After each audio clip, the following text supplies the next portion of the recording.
جو عورت بن سور کے باہر نکلتی ہے، یا یہ جو نوجوان صبح تیاری کر کے مہنگا جوڑا پہن کے اور بڑی کریمیں لگا کے اور بڑا اپنے آپ کو تیار کر کے باہر جاتا ہے، تو اس کے دل میں یہ خواہش نہیں ہوتی کہ لوگ مجھے دیکھیں؟ کس لیے نکلا ہے وہ؟ اگر وہ تیار ہو کے تیاری کر کے مرد یا عورت کوئی بھی باہر گیا تو کس مقصد کے لیے؟ اس کے سینے کے اندر یہ خواہش نہیں پیدا کہ لوگ مجھے دیکھیں گے؟ اور دیکھنے کے لیے اس نے یہ سارا کچھ کیا ہے۔ اب امام بیک کی جو حدیث لائے ہیں، حدیث کے لفظوں پہ غور کرنا، اب جو میں کہہ رہا ہوں، میرے نبی پاک صلی اللہ علیہ وسلم نے فرمایا لعنتی ہے وہ شخص جس نے دیکھا، اور حضور فرماتے ہیں وہ بھی لعنتی ہے جسے دیکھا گیا، جسے دیکھا گیا وہ بھی ملعون ہے۔ کس کی بات ہو رہی ہے؟ تو شارحین فرماتے ہیں جو تیاری اس لیے کر کے گیا تھا کہ مجھے دیکھا جائے، اپنے آپ کو اپنے رب کے حوالے کر دے، اس کی رحمتوں کے سپرد کر دے، اتنی دیر تک زندگی میں ٹھہراؤ نہیں آتا، قرار نہیں آتا۔ مشکات میں موجود ہے، اللہ کے پیارے رسول صلی اللہ تعالی علیہ وسلم کی مارداری کے لیے گئے تو صحابہ کرام فرماتے ہیں وہ بندہ نا اتنا پتلا نحیف اور لاغر ہو گیا تھا جس طرح چڑیا کا بچہ ہوتا ہے، کمزوری ضعف طاری تھا۔ تو محبوب کریم نے اسے دیکھا تو بڑے کریمانہ انداز میں کریم فرمانے لگے، تو کوئی دعا نہیں مانگتا، تو عافیت نہیں مانگتا اللہ سے؟ عرض کی یا رسول اللہ صلی اللہ تعالی علیہ وسلم، میں نے اپنے رب کی بارگاہ میں عرض کی ہے مالک قیامت کا عذاب بڑا سخت ہے، میں نہیں برداشت کر سکتا، تو نے اگر مجھے کوئی سزا دینی ہے تو یہی دے لے، قیامت کو نہ دینا۔ کہتے محبوب فرمانے لگے سبحان اللہ، او خدا کے بندے تو رب کی سزا دنیا میں بھی نہیں سہ سکتا، اللہ سے یہ بھی سوال نہ کر، تو رب سے کہہ ربنا آتنا فی الدنیا حسنۃ وفی الآخرۃ حسنۃ وقنا عذاب النار، تو رب سے دنیا میں بھی حسنہ مانگ، بھلائی مانگ، تو آخرت کے لیے بھی بھلائی مانگ، تو اس سے عافیت کا سوال کر، تو نے یہ سوال کیوں کیا؟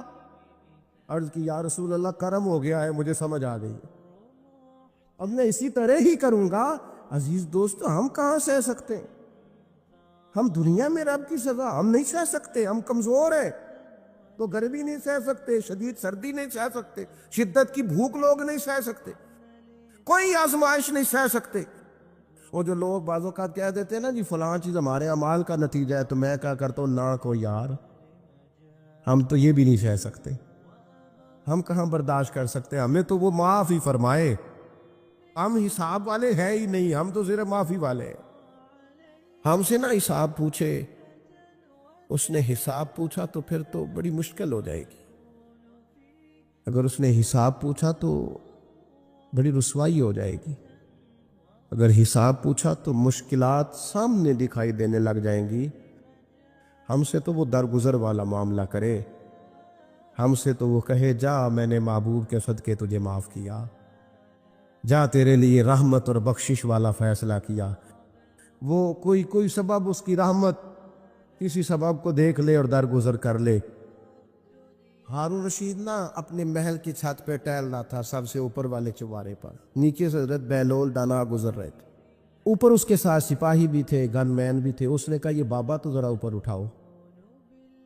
انہوں نے ایک ڈولی، ایک ٹوکری سمجھ لیں، اس کو رسیاں باندھ کے نیچے پھینکا۔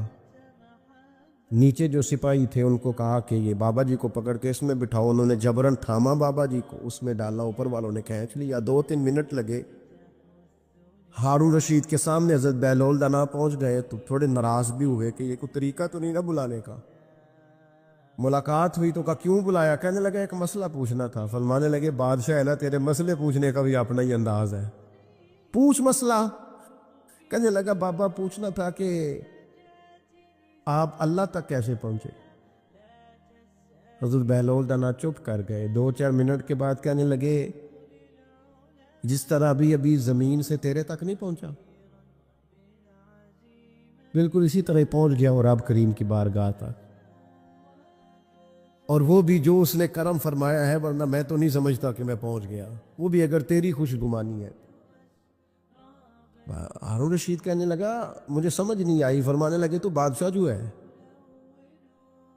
اتنی جلدی کیسے سمجھ میں آئے گی تجھے بات؟ فرمانے لگے اگر میں تجھ سے ملنا چاہتا نا تو میں ایک درخواست لکھتا، پھر کسی وزیر سے سفارشی سائن کراتا، پھر وہ جمع کراتا، پھر مجھے ٹائم ملتا کہ فلاں دن فلاں تاریخ فلاں ٹائم آ جانا، پھر آ کے میں لائن میں لگتا. پھر بھی تو بادشاہ ہے، تیرا موڈ بنتا ملنے کا کہ نہ بنتا. جب میں چاہتا تو پتہ نہیں کتنا ٹائم لگ جاتا، جب تو نے چاہا ہے نا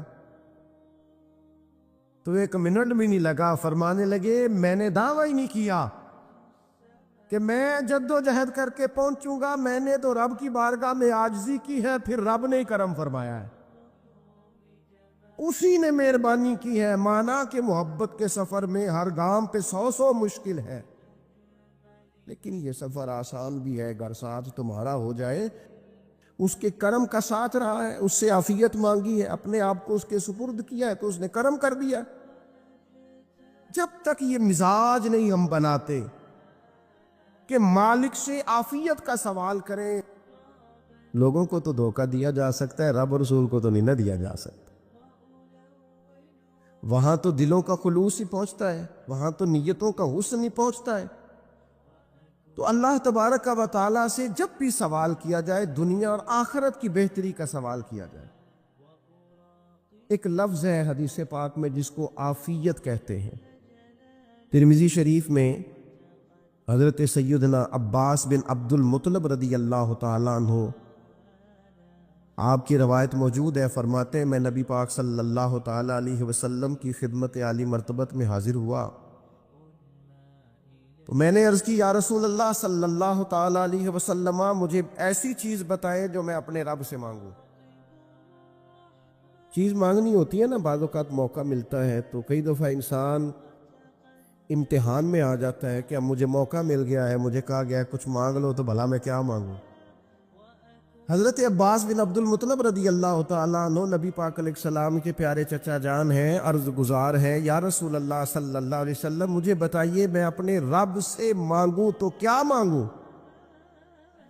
تو حضور نے فرمایا رب سے عافیت مانگو. کہتے میں کچھ دن رکا، کچھ دنوں کے بعد پھر حاضر بارگاہ ہوا اور عرض کی یا رسول اللہ صلی اللہ تعالیٰ علیہ وسلم مجھے بتائیے میں اپنے مالک سے مانگوں تو کیا مانگوں؟ تو حضور نے پھر فرمایا اللہ سے مانگنا تو عافیت مانگنا. بزرگ فرماتے ہیں یہ عافیت کیا ہے؟ عافیت یہ ہے کہ یا اللہ ظاہری پریشانیاں، باطنی پریشانیاں، اے اللہ ظاہر کے میل کچیل بھی دور ہو جائیں، باطن کے بھی دور ہو جائیں. اے اللہ ہر معاملے میں، ہر آزمائش میں، ہر دکھ میں ہمیں تیری پناہ نصیب ہو جائے. یہ عافیت ہے. اور صوفیہ کرام فرماتے عافیت سے بڑی نعمت کوئی نہیں اگر کسی کو میسر آئے تو، عافیت سے بڑا حسن کوئی نہیں اگر کسی شخص کو یہ نصیب ہو جائے. اور ایک اللہ والے نے تو ایک اور بڑا خوبصورت ترجمہ یہاں کیا ہے، وہ کہتے ہیں عافیت کا مطلب ہے دل کا قرار، عافیت کا مطلب ہے باطن کا سکون، عافیت کا مطلب ہے انسان کے مزاج کا حوصلہ، ٹھنڈک، بردباری. اس بندے کو عافیت نصیب ہو جاتی ہے گویا اللہ اسے سکون کی دولت عطا فرما دیتا ہے. تھوڑے پیسوں میں بھی سکون، بغیر شہرت کے بھی سکون، کوئی بات مان لے تب بھی سکون، کوئی دھتکار دے پھر بھی سکون، لوگوں کی گڈ بک میں ہو پھر بھی سکون. اور اگر لوگ سارے مخالفت میں آ جائیں تو چونکہ اللہ نے عافیت دی ہے پھر بھی سکون. اللہ تعالیٰ نے ان لوگوں کو قرار کی دولت، اللہ سے عافیت مانگی جائے. اس میں دنیا کی بھی بھلائی شامل ہے، آخرت کی بھی بھلائی شامل. نبی اکرم صلی اللہ تعالیٰ علیہ وسلم توجہ دلاتے کہ اللہ سے تم عافیت مانگو، ہمارا نہ جی. کیونکہ سب سے بڑا مسئلہ روحانی تربیت کا ہے. ہمارے ہاں باتیں ڈھیر سارے لوگوں کو آتی ہیں اور بہت زیادہ آتی ہیں. منصوبہ بندی کرنا، پلاننگ کرنا، اپنے معاملات کو خود سے کیسے لے کے چلنا ہے، کیسے ٹھیک کرنا ہے، اپنے حق میں دنیا کو کس طرح قائل کرنا ہے، یہ ڈھیر سارے لوگوں کو آتا ہے. اور اپنے حق میں دلائل کس طرح قائم کرنے ہیں، اس میں بہت سارے لوگ خود کفیل ہوتے ہیں، انہیں کسی سے مشاورت کی بھی ضرورت نہیں ہوتی۔ لیکن اللہ کی بارگاہ سے اپنا رشتہ کیسے جوڑنا ہے، مالک سے کرم کا سوالی کس طرح کر کے ہونا ہے، اللہ سے عافیت کا سوال کیسے کرنا ہے، یہ چونکہ روحانی تربیت میں ہمارا مزاج نہیں ہوتا، لہذا ہم اس طرف جاتے نہیں۔ ہم وہ اپنی مرضی کی چیزیں، یعنی وظیفہ پوچھ کے گئے ایک صاحب، کچھ عرصے کے بعد آئے ہیں تو آ کے کہتے ہیں مولانا صاحب، پیر صاحب یا قاری صاحب یا فلاں صاحب، کسی سے بھی پوچھ کے گئے، کس چیز کو نیک آدمی جانا، پھر لوٹ کر آ کے کہتے ہیں کہ آپ نے وظیفہ بتایا تھا پر کام کوئی نہیں ہوا۔ تو میں تو صاف کہتا ہوں اور کھلے دل سے کہتا ہوں کہ بھائی وظیفہ آپ کو بتایا تھا کہ اللہ کی رحمت متوجہ ہوگی، خدا کی رحمت کو آواز دینے کے لیے وظیفہ دیا تھا۔ کوئی بھی وظیفہ رب کو مجبور تو نہیں نہ کر سکتا معاذ۔ اور وظائف کس لیے پڑھے جاتے ہیں کہ جلدی سے معاملات ٹھیک ہو جائیں، میرے حق میں چیزیں بہتر ہو جائیں، تو اللہ کی رضا کے لیے پڑھے جاتے۔ تو وظائف کو، عبادات کو، نوافل کو، تلاوت کو، درود پاک کو تو رضا الہی کا ذریعہ بنانا چاہیے۔ لیکن ہم چونکہ ایک پورا الجھاؤ رکھتے ہیں اپنی دنیا داری کے معاملات سیدھے کرنے، ایک پورا خیر رکھتے ہیں، وہ لوگ ملتے رہتے ہیں مختلف بزرگوں کی نسبت کے تعلق سے، تو بعض جگہوں پہ بعض لوگ بڑے تیز ہوتے ہیں، یعنی ان سے آپ کی ملاقات ہوتی ہے تو بندے کو محسوس ہوتا ہے کہ یار اسے تو پہلے ساری باتوں کا پتہ ہے، اور کئی دفعہ ان سے ملنے کے بعد احساس ہوتا ہے کہ یار اس سے تو تھوڑا سیکھ ہی لیتے تو بہتر تھا، یہ تو بات بڑی آگے نکل گئی۔ سارا پتہ ہوتا ہے، باشعور ہوتے ہیں، لیکن ڈر آتا ہے اللہ سے۔ اتنا باشعور آدمی، سمجھدار، پنچایت، پریا، لوگ، دین، دنیا سارا پتہ ہے، نماز کا ٹائم آ گیا تو وہ چھپتا پھرتا ہے، اس کی طبیعت پر بوجھ بن رہا ہے معاذ اللہ اللہ کے حضور حاضر ہونا، اسے خیر کا کام کرنا پڑ رہا ہے تو وہ ادھر ادھر نکلتا جا رہا ہے۔ تو سوال یہ ہے کہ پھر یہ شعور کا کیا مطلب رکھا ہوا ہے ہم نے؟ پھر اللہ سے دعا کرنے کی ضرورت نہیں۔ وہ حضرت عارف رومی رحمۃ اللہ تعالیٰ علیہ فرمایا کرتے تھے بعض لوگوں کو رب سارا کچھ دیتا ہے، سجدے کی توفیق نہیں دیتا۔ اس کا مطلب یہ ہے کہ وہ کہتا ہے یہ سارا کچھ لے اور نکل جا، میرے گھر نہ آنا، رکھ سارا کچھ پاس۔ رب سے عافیت مانگی جائے، اس سے اس کا فضل مانگا جائے، اس سے اس کا کرم مانگا جائے۔ اللہ کے پیارے رسول صلی اللہ تعالیٰ علیہ وآلہ وسلم اس عافیت مانگنے پر زور دیتے، توجہ دیتے۔ میں آپ کو صحیح بتاتا ہوں، رب نے اگر کسی بندے کو عافیت میں رکھا ہو نا، تو حالات کیسے بھی برے چل رہے ہوں اس کا بگاڑ کچھ نہیں سکتے۔ اور اللہ تعالیٰ معاف کرے، 100 دفعہ خاکم بدہن، اگر کسی وقت اس کے کرم کی نگاہ پھر جائے تو پھر سارے اسباب سمیت بھی انسان اپنے پیروں پہ کھڑا نہیں رہ سکتا۔ اس سے جب تک طلب کرم نہیں ہوتا، طلب عافیت نہیں ہوتی، اس کی بارگاہ سے جب تک بندہ مومن پورا رجوع نہیں کرتا، یہ عافیت اتنی اعلیٰ چیز ہے کہ نبی پاک علیہ السلام نے فرمایا آذان اور اقامت کے درمیان جو وقت ہوتا ہے اس میں دعائیں رد نہیں ہوتی۔ دعا مانگا کرو گے تمہاری اللہ اپنے فضل سے قبول کر لے گا۔ عرض کی یا رسول اللہ کیا مانگے؟ تو فرمایا عافیت مانگو رب سے۔ حضرت انس بن مالک حدیث کے راوی ہیں رضی اللہ تعالیٰ عنہ، یہاں بھی فرمایا یہ عین قبولیت کا ٹائم ہے، اب اللہ سے عافیت مانگ لو، اس کی پناہ۔ ہم دعاؤں میں بھی محدود ہو جاتے ہیں، رب دا طالب کوئی نہ ملیا، جو ملیا طالب زردہ ہو، دعاؤں میں بھی حد بندی۔ بعض اوقات بچے بھی تربیت کرتے ہیں نا، ایک مولانا ہے، ان کا خیال ہے کہ انہوں نے مجھ سے کچھ پڑھا ہے، تو کبھی کبھی استاد جی کہہ دیتے ہیں، بہت پرانی بات ہے، انہوں نے مجھے فون کیا کہ اگر آپ ابھی تشریف لائیں، تو میں نے کہا پتر دعا مانگ اللہ کو چھوٹی جی گڈی دے وے۔ تو اس بچے نے میری بڑی تربیت کی، کہنے لگا استاد جی اللہ کو لو منگنی ہے تو بڑی ساری منگو، آپ نے محدود کیوں کیا کہ بھئی یہ چھوٹی سی اللہ گاڑی کیوں اللہ چھوٹی دے، رب دے تو بڑی دے اور رحمت سے دے، اللہ سے مانگنی ہے نا جی۔ ہم تربیت نہیں لیتے۔ میں نے اس کا شکریہ ادا کیا، میں نے کہا بیٹے تو نے بڑی سونی بات کی، اللہ تجھے اس کا اجر عطا کرے، اللہ تجھے برکات عطا کرے۔ اگر آپ نے سیکھنا ہے تو پھر آپ سیکھ لیں گے، اور اگر نہیں سیکھنا تو پھر یہی کہنا ہے ساری عمر لنگی بندہ کو نہیں ملیا، چونکہ مزاج نہیں ہے نا سیکھنے کا، اس لیے پھر ملا ہی کوئی نہیں، پھر ساری زندگی کو میسر ہی نہیں آیا، کسی نے نصیحت ہی نہیں کی، کوئی آنکھوں کو بھایا ہی نہیں، خود ہی بڑے سیانے تھے، خود ہی بہت بڑے تھے، اپنا قد بھی بڑا اونچا تھا، سب ٹھگنے چھوٹے اور کمزور اور بوڑے نظر آئے۔ عزیز بھائی، جب عافیت، ایک بزرگ تھے ہر وقت اللہ سے عافیت مانگتے تھے، ہر وقت اللہ سے عافیت مانگتے تھے، ہر وقت عافیت مانگتے تھے۔ لوگوں نے پوچھا، لوگ ان کو صالح جانتے تھے، نیک سمجھتے تھے، کہ حضور آپ اور کوئی دعا مانگتے نہیں، عافیت ہی مانگتے ہیں؟ فرمانے لگے میں مانگا کرتا تھا شروع میں، بعد میں خیال آیا ہے اور بھی دعائیں مانگا کرتا تھا، یہ احساس بعد میں نصیب ہوا۔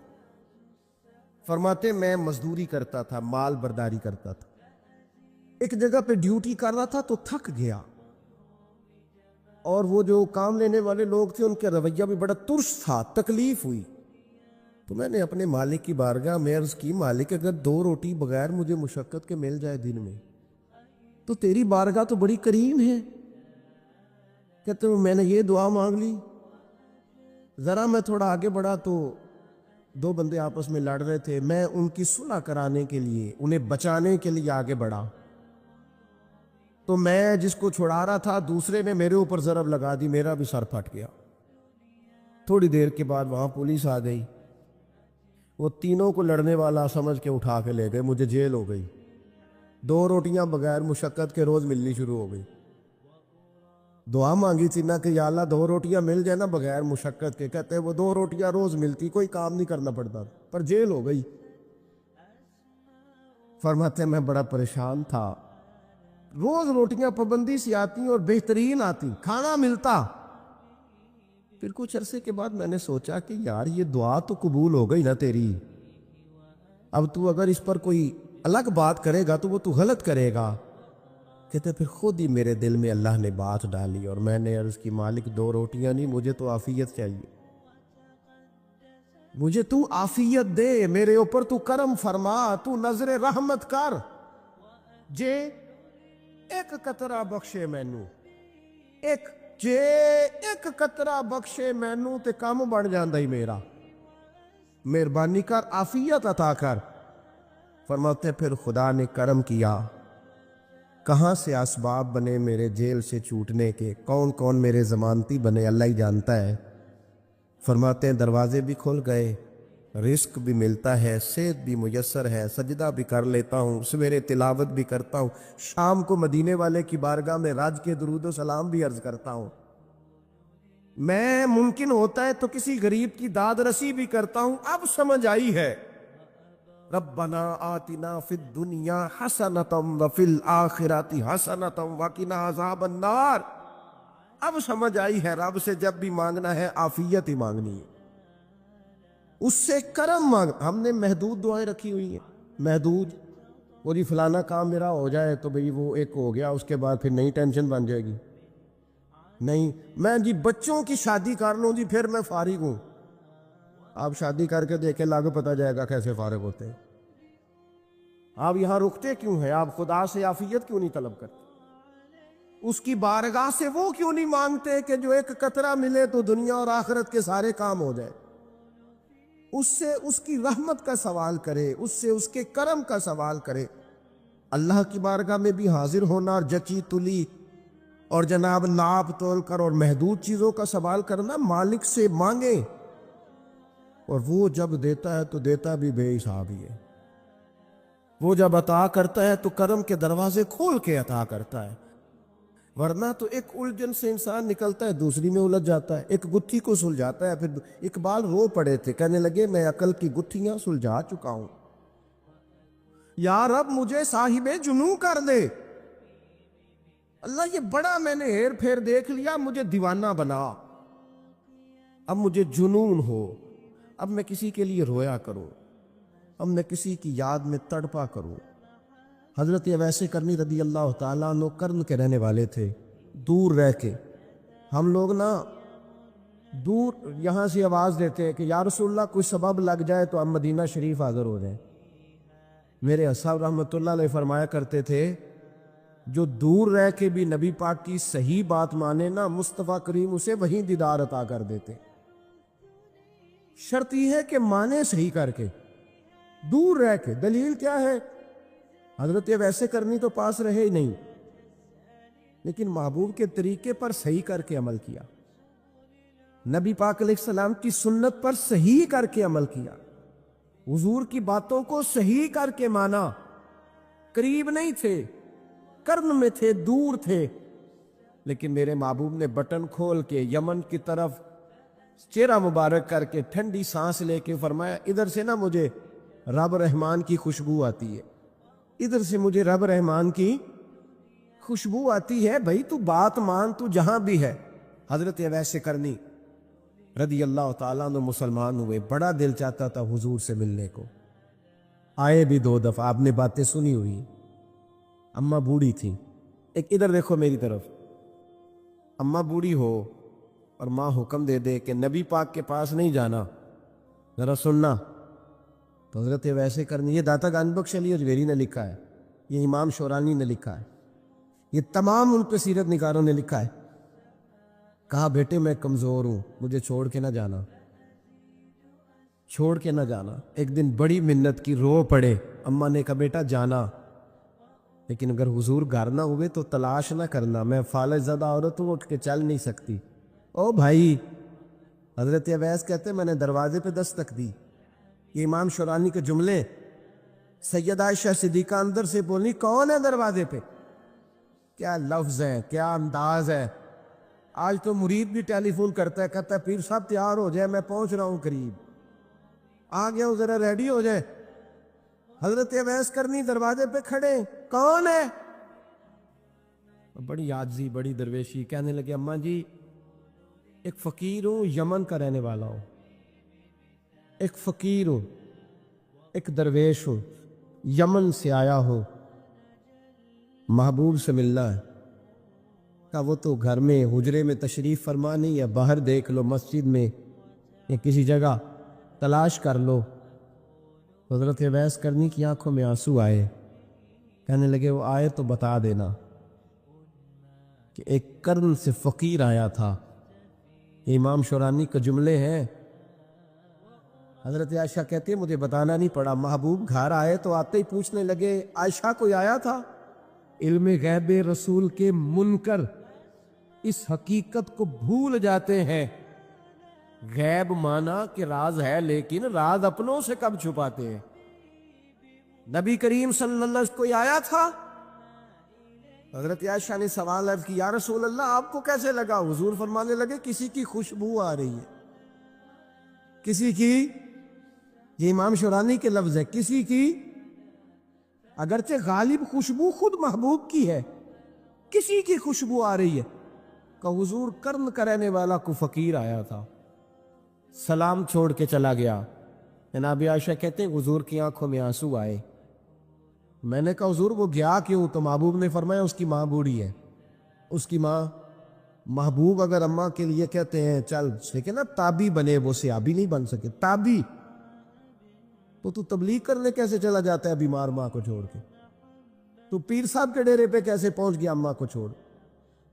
تجھے کس نے اجازت دی کہ ماں باپ بوڑھے تھے اور تو کہے جی میں وہاں جا رہا ہوں، میں نے چلے کرنے ہیں، وظیفے پڑھنے؟ بھئی جب حضرت ویسے کرنی اعلیٰ حضرت امام اہل سنت رحمت اللہ علیہ، آپ نے لکھا ہے کہ وہ جو محبوب کا فرمان ہے نا بخاری مسلم، رضا اللہ فی رضا الوالد، فرمایا جس کی والد راضی اس کا اللہ راضی، اور جس کا باپ ناراض اس کا، اعلیٰ حضرت فرماتے ہیں 100 ولی، ایک جگہ پہ فرماتے ہیں 1000 ولی ایک طرف بیٹھ کے کہہ دینا کہ یا اللہ اس بندے کو بخش دے، اور اکیلا والد کہہ دینا یا اللہ میرا نافرمان ہے، نہ معاف کرنا۔ تو فرمایا اللہ اس 100 ولی کی نہیں مانتا، والد کی بات مانتا، اس لیے کہ حضور کا فرمان آ گیا باپ راضی ہوگا تو اللہ۔ تو میرے بھائی شریعت ایک حقیقت ہے، اس حقیقت کو سمجھے۔ حضرت اویس کرنی کی زندگی کا ایک پہلو یہ، دوسرا پہلو یہ جو ہے نا بڑی لمبی چوڑی داستانیں، اور بڑا ہمیں شوق ہے تصویروں کا، بڑا شوق ہے۔ آپ یقین کریں میری طرح کے بہت سارے لوگوں کے پوسٹر چھپتے ہیں، بڑی بڑی تصویریں لگی ہوئی ہیں چوکوں میں۔ استقبال سب سے اچھا وہ ہے جو قیامت کے دن ہوگا۔ اگر اس استقبال دیکھیں نا، یہاں ہم سے پہلے لوگوں کے بڑے استقبال ہوئے، پھر بعد میں کیا ہوا؟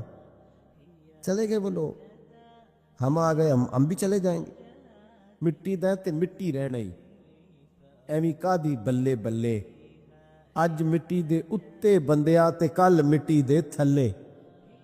حضرت اویس کرنی خیر التابعین ہے، تابعین میں سب سے پہلا نمبر ہے۔ آپ کی سب سے بڑی فضیلت یہ ہے کہ آپ نا، یہ ہم نا بتاتے بڑا ہیں، گزرتے گزرتے بتا دیتے ہیں کہ میں تہجد گزار بھی ہوں، گزرتے گزرتے بتا دیتے ہیں کہ مسجد کی جو ٹائلیں ہیں نا وہ میں نے لگوائی ہیں، بس کوئی بندہ مل جائے صحیح جس کو ہم کرامتے سنا سکیں۔ میرے جیسے مولوی صاحب بھی بتاتے ہیں، کہتے ہیں جب میرے جیسے اچھے لوگوں کی وہی بتاتے ہیں، جب میں مسجد میں آیا تھا تو 30 بچے تھے، اب پورے 80 ہیں۔ وہی بتاتے ہیں 1.5 صف ہوتی تھی نمازیوں کی، اب بھائی چھوڑو، اگر بچے پڑھاؤ گے تو اللہ راضی ہوگا۔ کو بتانے کی بات ہے، ذکر کرنے کی بات ہے، یہ اللہ رسول کا راز ہے، اس کا ذکر نہیں کیا جاتا۔ خواجہ اویس کرنی رضی اللہ تعالی اپنے آپ کو چھپا کے رکھا ساری زندگی، ساری زندگی۔ اماں جب انتقال کر گئی نا خواجہ اویس کرنی کی، والد پہلے جا چکے تھے، والدہ انتقال کر گئی تو کسی ایک جگہ ٹھکانہ نہیں رکھا حضرت اویس کرنی۔ میری باتوں کی سمجھ آ رہی ہے آپ حضرات؟ کیوں بھلا؟ یہ کئی دفعہ جو نعرے شارے ہوتے ہیں یہ بڑی خرابی کر جاتے، اصل کام رہ جاتا ہے۔ دست بوسی کرنے والے کئی دفعہ اتنا دور لے جاتے ہیں کہ انسان کے اپنے وظائف پیچھے رہ جاتے، کئی دفعہ مشکلات ہوتی۔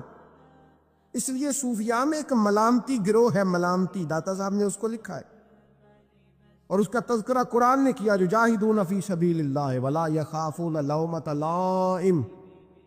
فرمایا اللہ کے کچھ بندے ایسے ہیں جو اللہ کے راستے میں جہاد کرتے ہیں، اور جب لوگ انہیں برا کہتے ہیں تو اس کی پرواہ نہیں کرتے۔ ملامتی گروہ جو کہتے ہیں کہ لوگ اگر تھوڑا سا ہم سے الرجی کریں گے تو ہو سکتا ہے، دیکھیں نا جب آپ کو کوئی برا کہتا ہے تو نفس دبتا ہے، دبتا ہے، کہتا ہے تو کچھ بھی نہیں۔ حضرت باجزید بستامی سلطان العارفین رحمت اللہ تعالی علیہ فرماتے، رمضان شریف کا مہینہ تھا تو میں گزر رہا تھا بستان کے بازار سے، لوگ دکانوں سے اٹھ اٹھ کے مجھے ملنے آنے لگے، تو میرا نفس مجھے کہنے لگا باجزید اتنی شان تو آج بادشاہ کی بھی نہیں جتنی تیری ہے، کہ کاروبار چھوڑ کے تو نہیں آتا۔ کہتے ہیں اسی لمحے وہ جو میری روحانی ترقی تھی وہ روک گئی، میں پریشان ہو گیا کہ میں نے لوگوں کی تعریفوں کو بڑا سمجھ لیا۔ کہتے ہیں کھجوریں تھی ریڑھی، پتہ رمضان میں کھجوریں بڑی بکتی ہیں، کہتے ہیں میں آگے بڑھا، لوگ سلامیں لے رہے تھے، ایک کھجور اٹھا کے نہ کھائی نہیں، اٹھا کے نہ منہ میں رکھ لی، صرف منہ میں۔ لوگ کہنے لگے دفع کرو، یہ بھی کوئی بندہ ہے جس نے روزہ ہی نہیں رکھا پیر ہو کے۔ کہتے لوگوں نے ملامت کی تو میرا نفس کچلا گیا۔ جب کوئی آپ کو برا کہتا ہے نا، پھر جو سجدے میں رونے کا مزہ آتا ہے، وہ تعریف کے وقت سجدہ ہوتا ہے کبھی؟ اقبال کہنے لگے نہ بچا بچا کے تو رکھ اسے، تیرا آئینہ ہے وہ آئینہ، یہ شکستہ ہو تو عزیز تر ہے نگاہ آئینہ ساز میں۔ فرماتے میں کھل کے رویا اللہ کی بارگاہ میں، بندے سارے۔ بابا بلے شاہ صاحب فرماتے ایک دن میرا بھی دل کیا تھا کہ میں اعتکاف کروں پر قصور سے نکل جاؤں، کچھ پیر کہہ کے ہاتھ چومتے ہیں، کچھ سید کہہ کے۔ فرمانے لگے اٹھ بلیا چل اوتھے وسیے، اور جتھے وس دینی سارے ہی انے، نہ کوئی ساڈی ذات پچھانے تے نہ کوئی سانو منے، چلو چلے وہاں جا کے بیٹھتے۔ حضرت اویس کرنی کا یہ کمال رہا، کمال رہا۔ اس طرح حضرت بایزید نے کھجور رکھ لی، لوگ برا کہنے لگے، چھوڑ کے چلے گئے۔ فرماتے ہیں جو مزہ اس دن سجدوں میں آیا نا، تھوڑا آگے جا کے میں نے کھجور باہر نکال دی، روزہ میں نہیں ٹوٹا۔ میرا خادم کہنے لگا حضور یہ کیا کیا؟ فرمانے لگے رب کے قریب ہونے کا ایک طریقہ اختیار کیا ہے، یہ بھی ایک طریقہ ہے اس کے قریب ہونے کا۔ صاحبو حضرت بایزید چھپے رہے۔ داتا صاحب نے لکھا ہے ایک اور تابعی تھے حضرت حرم بن حیان ان کا نام، وہ کہتے میرے دل میں تڑپ لگ گئی کہ حضرت اویس کرنی سے ملوں۔ میں یمن آیا ملنے، جب ان کی والدہ کا انتقال ہوا تو ایک جگہ رہتے نہیں تھے، کبھی یمن، کبھی کوفے، کبھی کہیں کبھی کہیں۔ حضرت حرم بن حیان کہتے ہیں میں حضرت اویس کرنی کو ڈھونڈتے ڈھونڈتے، توجہ ہے میری بات پر، میری طرف دیکھیں، کہتے ہیں میں نے مہینوں کا سفر کیا۔ آپ نے بھی کبھی کیا ہے مرشد ڈھونڈنے کے لیے؟ گھر بہ کے آکھی انہوں نے کوئی کامل نہیں رہا، ساریاں دکانداریاں۔ بھائی تو گیا کہاں ہے؟ تو کہاں گیا ہے؟ گھر بیٹھے فیصلہ کر لیا تو نے؟ تو کہاں نکلا ہے؟ جو نکلتے ہیں نا انہیں تو رب کریم کا قرب بھی نصیب ہو جاتا ہے۔ تو نکلا ہی نہیں، تو نے گھر بیٹھے فیصلہ کر سارے غلط ہے، یہ ہو ہی نہیں سکتا سارے غلط ہو۔ اس لیے کہ صحیح بخاری میں محبوب کا فرمان موجود ہے، نبی کریم علیہ السلام نے فرمایا میری امت کبھی گمراہی پر جمع ہو ہی نہیں سکتی، تھوڑے لوگ برے ہوں گے، سارے برے ہو سکتے؟ یہ تو ہم نے ایک دوسرے پہ تنقید کر کے لوگوں کو برا کہا، جو اچھے تھے وہ بھی ہماری تنقید کے پیچھے چھپ گئے، ورنہ ایسی کوئی بات، بڑی بڑی خیر موجود ہے دنیا، بڑی بڑی خیر۔ حضرت حرم بن حیان کہتے ہیں میں جناب اویس کرنی کو ڈھونڈنے نکلا، تو ان کو ڈھونڈتے ڈھونڈتے میں پہلے یمن گیا۔ لوگوں سے میں نے کہا اویس، کہنے لگے چھوڑو وہ تو دیوانہ ہے۔ اور داتا صاحب نے یہ لفظ لکھے ہیں، لفظ دیکھنا یہ بڑا مزہ دیں گے آپ کو جملے۔ داتا صاحب کہتے ہیں جب حضرت حرم بن حیان نے پوچھا نا اویس کرنی، تو کہا وہ تو دیوانہ ہے، مجنون ہے، پاگل ہے معاذ اللہ۔ وہ کیوں؟ کیا تم نے دیکھ لیا؟ کہنے لگے جب دنیا روتی ہے تو وہ ہنستا ہے، جب دنیا رو رہی ہوتی ہے تو وہ ہنستا ہے، اور جب لوگ ہنستے ہیں تو وہ روتا ہے۔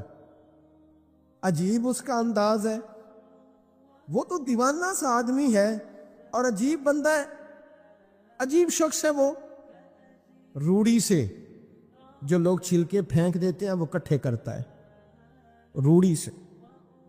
اٹھو بلیا چلو اتھے وسیے، جتھے بس دینی سارے ینے، نہ کوئی ساڈی ذات پچھاڑے تے نہ کوئی سانو منے۔ کہتے ہیں چھلکے اٹھا کے دھو کے کھا لیتا ہے، اور پھر لوگ جو کپڑا پہننے کے قابل نہیں رہتا لوگ اسے پھینک دیتے ہیں، وہ ٹاکیاں جمع کر کے ان کو سیتا رہتا ہے، ان کا لباس بناتا ہے۔ کوئی روٹی پکی پکائی دیتا ہے تو پسند نہیں کرتا، قبول نہیں کرتا، اس سے ملنے آئے ہو۔ تو حرم بن حیان کہنے لگے وہ بھی ذرا جدا سا ہے تو میری بھی تلاش ذرا جدا سی ہے، میں بھی ذرا جدا سے آدمی کو ملنے آیا ہوں۔ کہنے لگے اس کا گھر بھی کوئی نہیں اپنا، کبھی یہاں ہوتا ہے تو کبھی ڈھونڈ لو تم بھی۔ حرم بن حیان کہتے ہیں میں نے ایک شخص کی منت کی، میں نے کہا بتا دے کہیں دیکھا ہے تو۔ کہنے لگا وہ کرن سے کوفے چلے گئے۔ کہتے میں کرن سے کوفے آیا، ایک بندے سے پھر پوچھا، لوگ کہنے لگے چھوڑ وہ ٹکتا نہیں تو نے مل کے کیا کرنا ہے؟ کہتے میں نے پوچھا بتاؤ تو صحیح کہاں ہے؟ وہ کہنے لگے وہ تم سنا ہے حج کرنے چلے گئے، ایام حج ہیں۔ کہتے میں حج پہ چلا گیا، ساری دنیا ملی پر اویس کرنی نہیں ملے۔ پوچھا بھئی کسی نے دیکھا ہے؟ تو ایک شخص کہنے لگا میں نے دیکھا ہے، پر جتنا میں اس کے پیچھے دوڑتا تھا وہ اتنا آگے دوڑتا تھا۔ کہاں گئے؟ کہ مدینہ شریف چلے گئے۔ کہتے میں مدینے آیا تو ملے وہاں بھی کوئی نہیں۔ میں نے کہا ویس اگر آپ کی بے نیازی سچی ہے، کسی سے ملنا نہیں چاہتے، تو میری بھی تڑپ بڑی سچی ہے، میں بھی مل کے چھوڑوں گا، میں بھی مل کے چھوڑوں گا۔ اگر آپ کی اگر یہ سچی ہے نا بے نیازی، بے نیاز تھے، سانو تخت ہزارے دی لوڑ کیے، نالے کی لگے شہر بمبول دے نال، اسی اپنی بال کے سیکنے ہیں، سانو کی لگے کسی اور دے نال۔ اگر آپ کی بے نیازی سچی ہے تو میری طرف بھی بڑی سچی۔ کہتے ڈھونڈتے ڈھونڈتے میں پہنچ گیا. پھر دوبارہ کوفے کے قریب نہر فرات جہاں امام علی مقام شہید ہوئے. کہتے ہیں جب میں پہنچ گیا تو وہ ساری علامتیں، داڑھی ان کی کہیں کہیں تھی، گھنی نہیں تھی، اور ان کے ہاتھوں پر برس کے نشان تھے. وجود پتلا سا، قد لمبا. کہتے ہیں وہ جو میں نے ساری نشانیاں سنی تھی وہ مجھے نظر آ گئی. وہ نہر فرات کے کنارے وضو کر رہے تھے. جب وہ وضو سے فارغ ہوئے تو چہرہ ابھی پانی کی طرف تھا. میں نے کہا السلام علیکم. سلام لی تو پتہ منہ نہیں میری طرف کیا، چہرہ ادھر ہی رکھا. کہنے لگے وعلیکم السلام یا حرم بن حیان. کن فیکون تے کل دی گل ہے. وعلیکم السلام یا حرم بن حیان. یار تو نے نہیں پیچھا چھوڑا، پہنچ ہی گئے ہو، آ ہی گئے ہو. کہتے ہیں میں نے کہا حضور آپ اویس، آپ کون ہیں؟ آپ کون ہیں؟ تو کہنے لگے میں وہی ہوں جسے تو کئی مہینوں سے تلاش کر رہا ہے. تو میں نے کہا حضور آپ میرا نام کیسے جانتے ہیں؟ یہ کشف المحجوب پڑھ رہا ہوں داتا صاحب کی، میرا نام کیسے جانتے؟ تو حضرت اویس کرنی کہنے لگے عرفت روحی من روحی کا، میری روح آپ کی روح کی واقف ہے.